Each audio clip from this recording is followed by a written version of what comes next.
buenos días o buenas tardes a todas. Encantada de participar, de conocerlas, de contribuir con mi grano de arena a los valores y a los objetivos de la asociación. Mi nombre es Marianela González, soy coach profesional, oriento mi trabajo a desarrollar la carrera de mujeres, ya sean emprendedoras o mujeres que trabajan en empresas.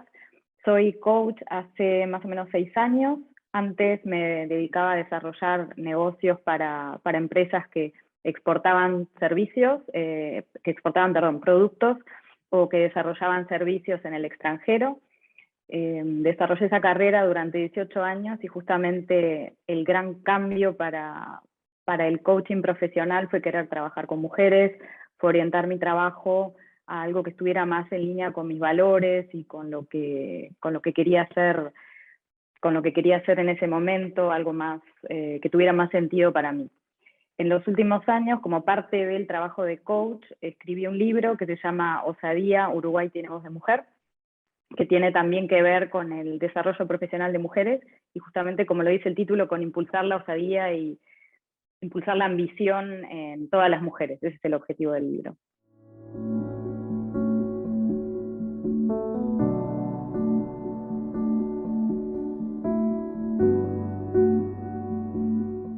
Cuando he pensado en esto, como en qué momento una se da cuenta o en qué momento el darte cuenta te hace tomar ciertas decisiones.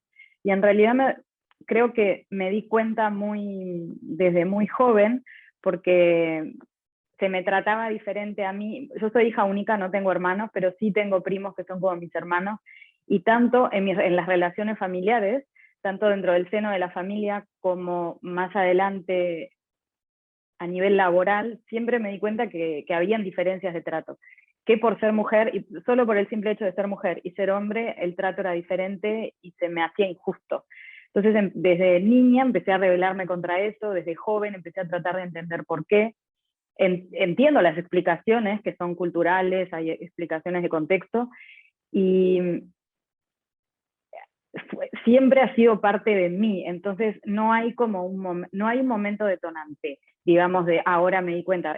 Fue como, es parte de mí, de mi crecimiento. Sí hubo momentos a nivel laboral en que, por ejemplo, me ha pasado que me he sentido incómoda por ciertos comportamientos porque he trabajado en ambientes sobre todo masculinos, y ciertos comportamientos que tienen los que han tenido los hombres, no conmigo, sino en general, en el ambiente de trabajo, cuando no se consideraba a las mujeres que están al lado, por ejemplo, que hacían bromas ofensivas hacia otras mujeres, no dándose cuenta que hay otras mujeres al lado que porque son mujeres también se puedan sentir incómodas. Entonces, son cosas como semillitas que fueron alimentando esa incomodidad. Luego, el hecho de cambiar de carrera, que para mí fue como un punto de inflexión en mi vida, quizás fue porque cuando yo trabajaba en empresas, cuando yo era account manager, cuando desarrollaba negocios para otras empresas, lo que sí me empecé a dar cuenta es de que todo lo que para mí tenía más sentido como trabajo lo hacía en paralelo, trabajando para ONGs o para asociaciones. Entonces, creo que el gran punto de inflexión fue confiar en que hay una manera de ayudar y de ayudar a tiempo completo, o de tratar de que la mayor parte del tiempo sea haciendo algo que contribuya a eso, y darme la oportunidad de hacerlo. Y después también darme cuenta de que si hay muchas situaciones que me generan incomodidad, o que me enojan, o que me parecen injustas, quizás en algún momento no lo puedo hacer como un trabajo de 8 horas, quizás lo que puedo hacer es escribir un libro, pero darme la oportunidad de hacer algo, entender que quejarme no sirve de nada, que es lo que siempre había hecho, decir, qué injusticia, qué terrible, bueno, hacer algo.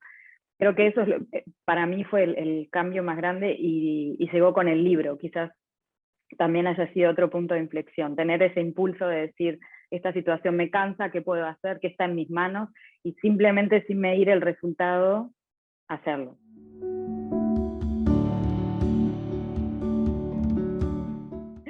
En realidad, yo no sufrí rechazo directo de que me dijeran el libro es horrible, o En realidad lo que sufrí fue como indiferencia. Lo terminé en la época del COVID y cuando empecé a presentar el manuscrito, ni siquiera lo querían leer. En realidad encontré muchas personas que me decían, envíamelo, pero después no lo querían leer. Y yo no sé si la verdad, creo que nadie lo leyó nunca de las editoriales, por ejemplo, a las que contacté, porque era un mal momento, porque era el COVID, porque las librerías estaban cerrando, etcétera. Después encontré, lo que sí encontré es como, hay mucha gente que te dice, es muy interesante, el tema es muy interesante, te quiero ayudar, es muy difícil luego encontrar que pase algo. Hay mucha gente que ayuda y hay mucha gente que me ayudó, realmente me dieron opiniones, como lectoras beta, que hicieron publicidad del libro hasta el día de hoy, que así de hecho es como las conocí a ustedes. Lo que creo que falta a veces es como, sí, ese espacio para que alguien realmente lea el libro y pueda evaluar y decir vale la pena para publicarlo o no. Y creo que depende mucho también de los contactos directos que uno puede tener que puedes tener en un lugar.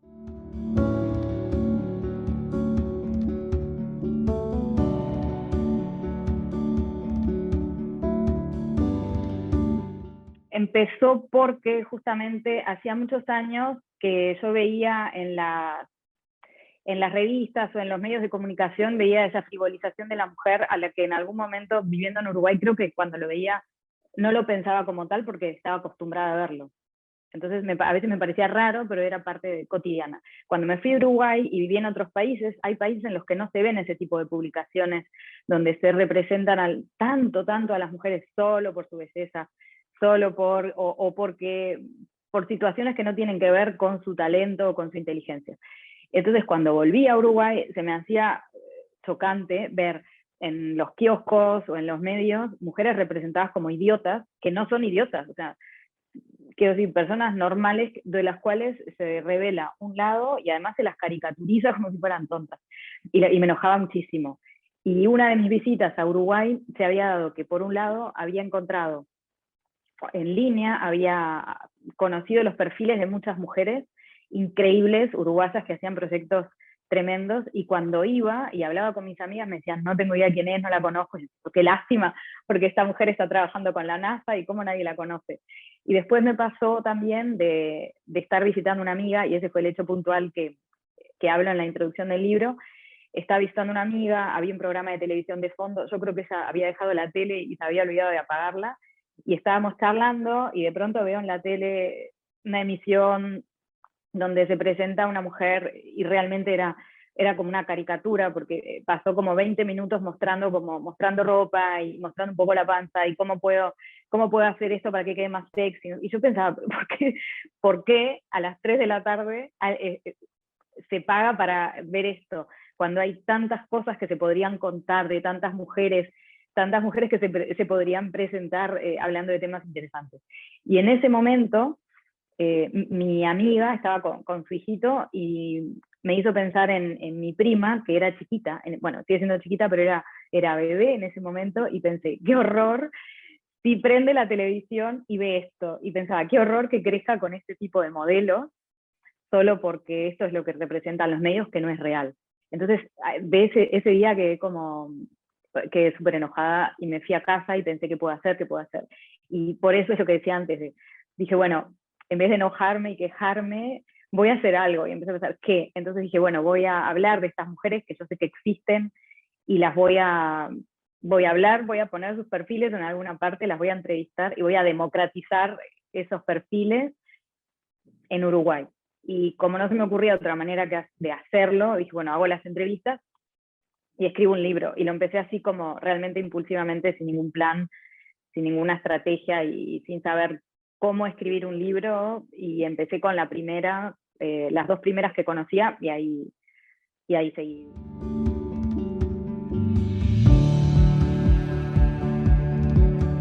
Hay muchas que me contaron diferentes anécdotas y cada una lo vive de diferente manera, porque hay muchas que lo vivían como, bueno, es parte del juego, o me toca adaptarme a este medio masculino, y hay, en mayor o menor medida, muchas sí vivieron estas situaciones de discriminación. En algunos de los casos fue bastante violento y han sido criticadas directamente por su apariencia física, por un colega o por un socio por su apariencia física, han sido tratadas como con machismo, o en el sentido de, por ejemplo, de que ciertas actividades se asumía que las tenían que hacer ellas porque eran mujeres, como actividades de organización, o una contaba, por ejemplo, que estaba en un evento y alguien dijo, en Uruguay no hay, era un evento donde había presentadores y presentadoras, y una persona dijo, no, es que no hay más mujeres presentando, o en este evento, ¿por qué no hay? Porque no hay mujeres speakers, lo cual obviamente es absurdo. Entonces, después hay otras, por ejemplo, que me contaban que se adaptaron al tipo de liderazgo masculino sin darse cuenta, porque es algo instintivo, por supuesto, y que cuando se dieron cuenta empezaron a decir, no, pero en realidad me doy cuenta que en mis años de trabajo hay ciertas características que vienen con mi feminidad que me han servido, como la intuición, como la empatía, como diferentes, la creatividad, que puede tenerla un hombre también, pero que son a veces también propias de las mujeres, y empezaron de vuelta a conectarse, ¿no?, consigo mismas. Entonces, creo que sí. Después, por ejemplo, un ejemplo muy claro es el de Pamela, por ejemplo, que con su proyecto ella sí ha sentido que no se la ve de la misma manera porque es mujer en una industria y en un mundo masculino como es la cárcel donde trabaja ella. Entonces, sí, yo creo que, bueno, por ejemplo, la vicepresidenta de Uruguay, la señora Beatriz Argimón, me parece increíble lo que dice ella, que desde joven, desde que empezó a hacer política, se dio cuenta de que la manera de cambiar las cosas no era adaptarse, sino crear y construir, aliarse con las otras mujeres políticas y construir una nueva realidad y empezar desde adentro a cambiar. Y ellas lograron cambiar muchas cosas, por ejemplo, el tema de los horarios en las sesiones políticas, que se adaptaran más a las mujeres que eran madres, a las mujeres que tenían familia, o simplemente a la vida, a una vida que no es la vida típica del político hombre tradicional, no correspondía a la realidad de estas mujeres, y lo empezaron a cambiar, se empezaron a agrupar entre ellas, a hacer como una especie de organización en paralelo fuera de la organización con los hombres, y lo empezaron a cambiar. Así que sí, para resumir, sí, todas lo vivieron y todas han sabido reaccionar de diferente manera.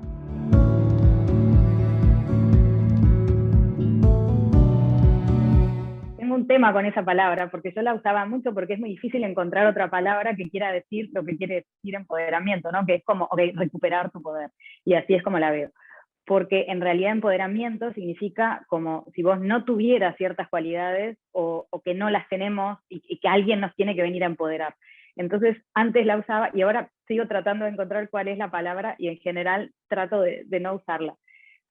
Porque por un lado, para mí empoderamiento es eso, es conectarse con las cualidades y los talentos que tenés y usarlos de la manera que más te conviene a vos. No hay un modelo único, somos todas distintas, todas tenemos diferentes experiencias, vivencias, cualidades, y lo importante es, desaprender lo que hay que aprender, reconectarse con la fuerza interior y usarla para seguir tu camino y para lograr tus objetivos. Creo luego que en la sociedad se usa de una manera como si las mujeres tuvieran que ser ayudadas y a las mujeres les faltara algo y a la mujer no le falta nada. Entonces, creo que por un lado es eso, y por otro lado hay que tener cuidado de que, y siempre lo digo, a las mujeres que no crean que tienen que hacer 8 másters para estar bien, o que alguien tiene que venir a empoderarlas de afuera, porque todas tenemos lo necesario, y en general, y hay una estadística de que las mujeres en general están mejor preparadas que los hombres en general, ¿no? A nivel de estudios. Depende del país, pero creo que en general hay más másters y mujeres que tienen más estudios terciarios. Entonces, en realidad se supone que estamos listas. Solo tenemos que creernos eso y ya está.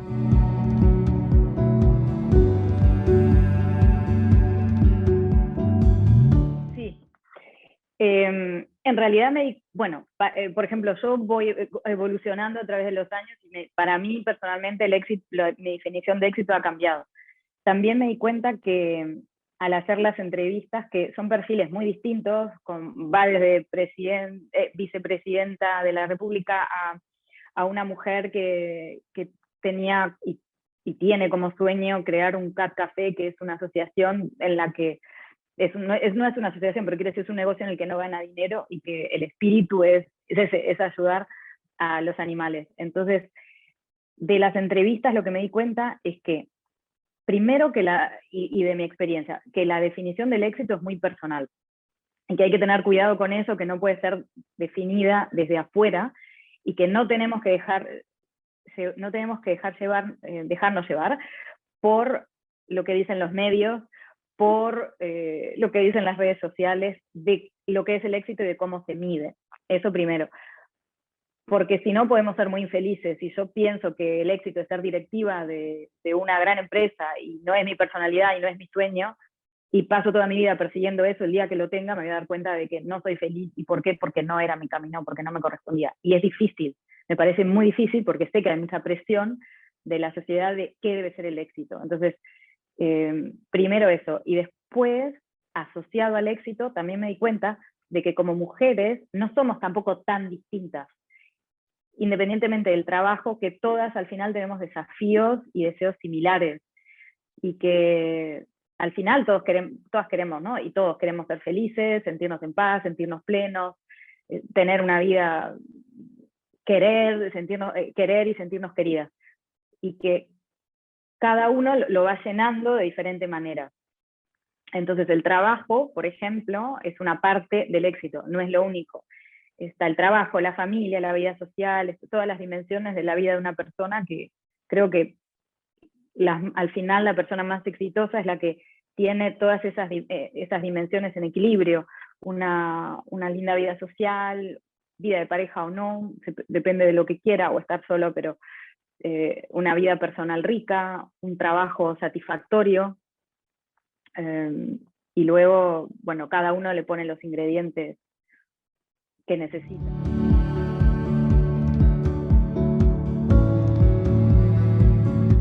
A ver, yo lo que creo que avanzó en Uruguay, yo no sé si avanzó Uruguay porque nosotros avanzamos como cultura en Uruguay. Lo que creo que avanzó es la generación de los millennials, porque lo veo y no tiene nada que ver. O sea, conozco millennials en Uruguay y en mi familia veo la realidad de ellos y son mucho más libres. No tiene nada que ver con la nuestra. Y después, con toda esta información globalizada, seguro que ayuda el ver ejemplos de mujeres, en poder tener el acceso a ejemplos de mujeres en todo el mundo, que te muestran que hay carreras y hay una realidad que es posible siendo mujer, teniendo también una vida social, por ejemplo. Entonces, yo sí veo que todo es mejor, pero en Uruguay y en general, por supuesto, hay países que han retrocedido. En Uruguay lo veo mejor y creo que sí, que también hay nuevos movimientos. Lo único que en Uruguay me parece que todavía no hemos avanzado es que todo el tema del feminismo se asocia a la política, lo cual no debería ser porque es un tema de derechos humanos. Entonces, sí creo que mientras esté asociado a la política es un problema, porque ningún partido político debería apropiarse de ningún movimiento de derechos humanos.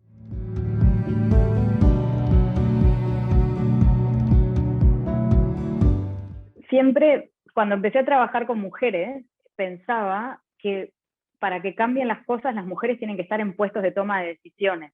Está bien, por un lado, lo que dije del éxito, que cada uno tiene que hacer lo que quiera, sí, sin duda, y estoy segura que hay muchas mujeres que sueñan con estar en la política, porque yo lo soñaba cuando era más joven, luego mi vida siguió por otro lado. Pero era por eso justamente, no era por la gloria, por el ego, no, era realmente porque tanto en la política como si somos directivas de empresas, da igual en qué puesto de liderazgo, pero si no estamos en ciertos puestos de liderazgo, las decisiones no van a ser paritarias, eso para empezar. Luego, creo que hay que confiar en que el cambio es posible y no resignarse, porque también es posible que si el cambio es tan lento es porque haya una resignación de las cosas siempre fueron así, van a demorar 100 años más, 200 años más, y es como que ya crecemos con eso, como que te dicen, bueno, para que se llegue a la igualdad 100 años, 200 años, si seguimos así. Entonces, primero, creer que que se puede cambiar. Luego, mujeres en puestos de toma de decisiones, hay que cambiar leyes de trabajo, por ejemplo, las vacaciones por paternidad y maternidad para mí tendrían que ser iguales. Para mí es el primer punto de partida para que en un trabajo nadie sea discriminado. Luego la educación de niñas y niños por ambos padres o por el padre que esté encargado de educar, pero también por la sociedad y por la escuela. Que se cambien ciertos programas también a nivel estudios. Por ejemplo, sabemos que las mujeres fuimos borradas de la historia, que nos incluyan de nuevo y que nos incluyan en todos los manuales de estudio, en todo nivel. Políticas de gobierno, mucha inversión en políticas de gobierno para combatir la desigualdad y que sea algo que se haga de verdad, que no sea como una campaña, solo parte de una campaña política. Hay que invertir en educación, que me parece el punto de partida, campañas contra la violencia doméstica, pero sobre todo en educación. Creo que desde ahí es la raíz, ¿no? Que se puede cambiar todo.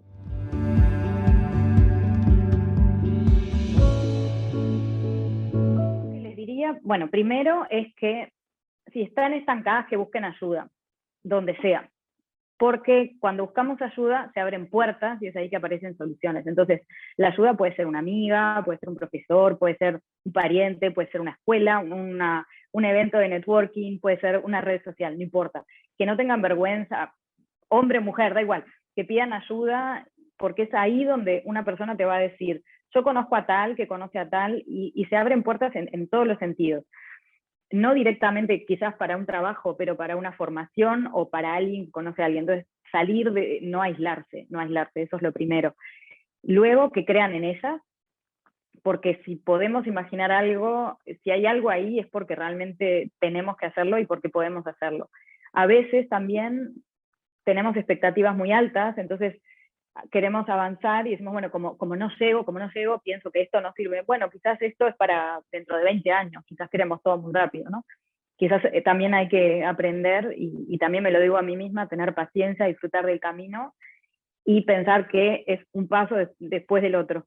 Creer en vos y creer que las etapas son necesarias y que si no llegas acá en 3 años, quizás llegues en 10 y que es importante que sigas adelante y que no dejes ese camino. Y por último también, que aprendan a ser autodidactas, que no se dejen engañar por este tema de los títulos y que hay que estar aquí o allá y el apellido, no importa. En realidad, hoy en día tenemos la suerte de que con un clic podemos acceder a todo online. Hay un montón de formaciones gratuitas, bueno, organizaciones como la de ustedes. Lo importante es animarse, buscar, conseguir las herramientas y salir a perseguir los sueños o proyectos. Y da igual si son chiquitos o grandes, que todos son igual de valiosos.